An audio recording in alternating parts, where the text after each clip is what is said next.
Yes, Toke. So it's interesting. We have a starting point.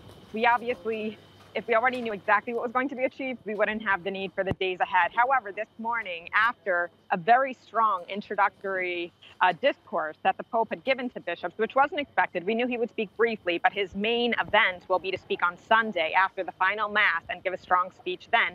However, with the speech this morning, the Pope said, we need action, we need to be concrete. Otherwise, our credibility is on the line. We need to work toward purification, and the cry of the little ones for justice needs to be heard. But interestingly enough, during the event, he actually had provided this paper in my hand is 21 points of reflection that the Holy Father had said to the about 190 participants, 115 bishops before him, of concrete points that he would like for the bishops to reflect on in these days, including putting into place structures that he believes are lacking, where victims would be heard by lay and trained experts, and establishing other protocols for accusations against bishops, and monitoring transfers of priests from dioceses to other ones. Basically, a list of 21 points to try to make progress in areas where in the past things haven't been done.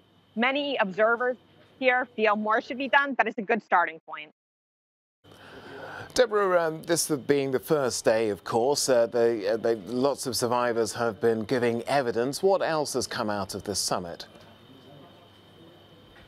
It's still very early. Obviously, survivors, we've heard a little bit from them. This morning, for instance, well, I shouldn't say a little bit from them, because here in the Vatican itself, survivors have been very active, wanting to speak with us press, expressing that they feel their voices should be better heard.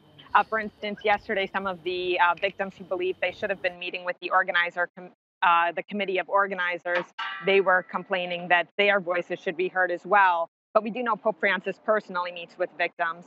But in this summit so far, the victims' voices have been heard through audio. They wanted to keep their identities private, explaining the suffering.